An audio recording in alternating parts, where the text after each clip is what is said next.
Baik, Assalamualaikum warahmatullahi wabarakatuh. Bismillahirrahmanirrahim. Oke, untuk hari ini saya akan membahas tentang bagaimana cara membuat topik penelitian atau menentukan tema penelitian dan bagaimana cara membuat alat ukur atau instrumen penelitian dengan menggunakan kuesioner yang berbasis skor. Nah, seperti yang terlihat pada contoh Excel yang saya buat di sini, ada sebuah instrumen atau kuesioner yang sudah terisi oleh beberapa responden dengan beberapa pertanyaan. Sebelum kita menentukan topik atau menentukan tema penelitian, ada baiknya kita mengetahui dulu latar belakang permasalahan yang akan kita angkat.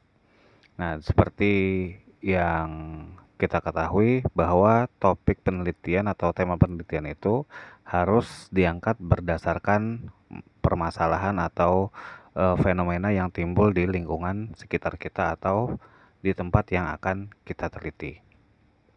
Nah, di sini saya akan membuat simulasi atau contoh mengangkat tema penelitian di bidang pendidikan, di mana di sini saya ingin mengetahui apakah metode pembelajaran itu bisa berpengaruh terhadap kinerja siswa. Jadi metode pembelajaran dari guru tuh kira-kira bisa berpengaruh nggak terhadap kinerja siswa atau performa siswa dalam belajar. Karena saya sudah menentukan permasalahan yang saya angkat, maka tema yang saya buat di sini adalah pengaruh metode pembelajaran terhadap kinerja siswa. Misalnya kita tambahin sekolah A atau sekolah B, itu bisa tergantung studi kasusnya di mana ya. Nah, di sini saya membuat secara umum saja, jadi pengaruh metode pembelajaran terhadap kinerja siswa.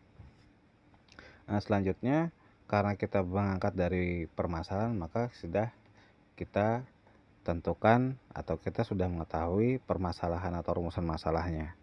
Nah, di sini rumusan permasalahannya adalah apakah metode pembelajaran itu berpengaruh terhadap kinerja siswa. Nah, sebelum kita membuat indikator atau kuesioner yang kita gunakan sebagai alat ukur, kita harus menentukan dulu variabel yang ada dalam penelitian kita.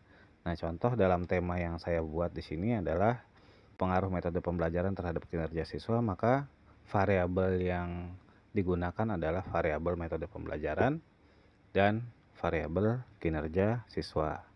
Nah, di mana variabel metode pembelajaran ini adalah variabel independen dan kinerja siswa adalah variabel dependen, atau tugasnya variabel independen adalah mempengaruhi variabel yang dependen, atau metode pembelajaran ini tugasnya adalah mempengaruhi kinerja siswa, apakah kinerja siswa ini terpengaruh atau tidak, seperti itu. Untuk menentukan apakah dia ini dapat berpengaruh atau tidak, maka kita harus menyiapkan alat ukur atau instrumen pengukuran.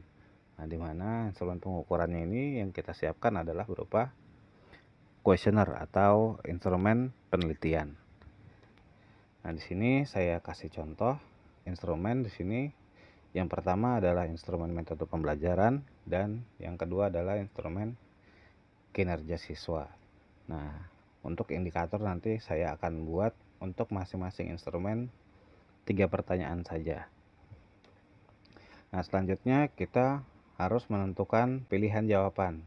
Nah, untuk menggunakan scoring sebenarnya ada beberapa cara ya, tapi di sini saya menggunakan cara yang lebih simpel atau cara yang lebih mudah, menggunakan opsional atau pilihan yang sifatnya itu sudah berupa scoring. Di sini ada pernyataan sangat setuju, setuju, cukup, dan tidak setuju.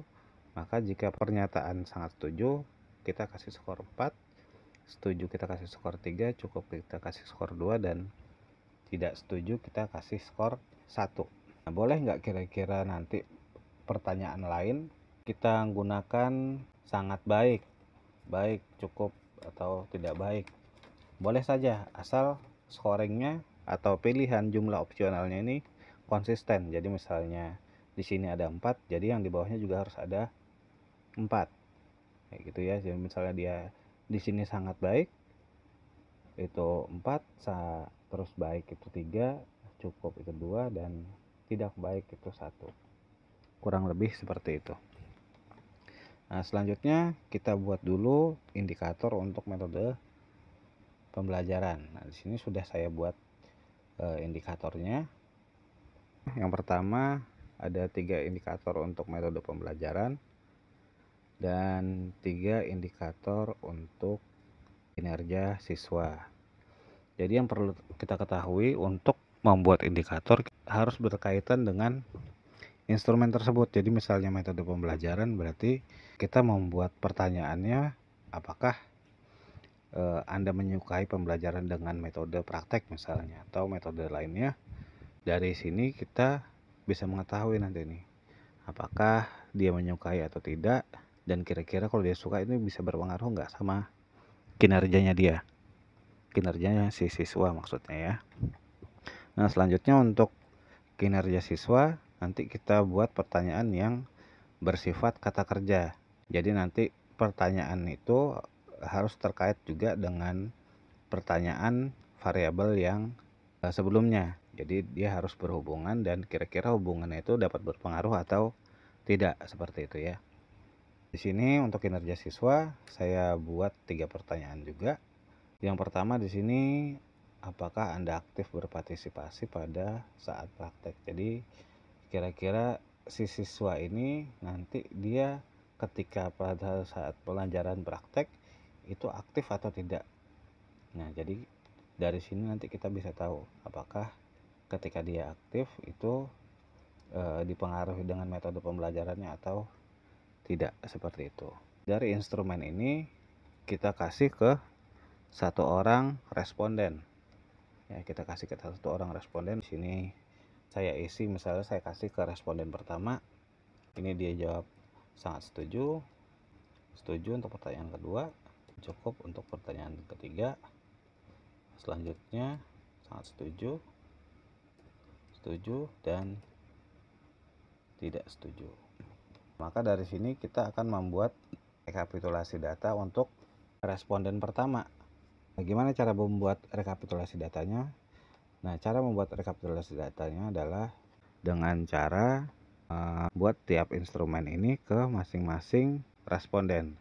Jadi caranya seperti yang pertama tadi kita lihat atau yang saya tampilkan seperti ini. Jadi di metode pembelajaran ada 3 pertanyaan dan di kinerja siswa ada 3 pertanyaan. Nah, tadi responden pertama menjawab sangat setuju, berarti skornya 4.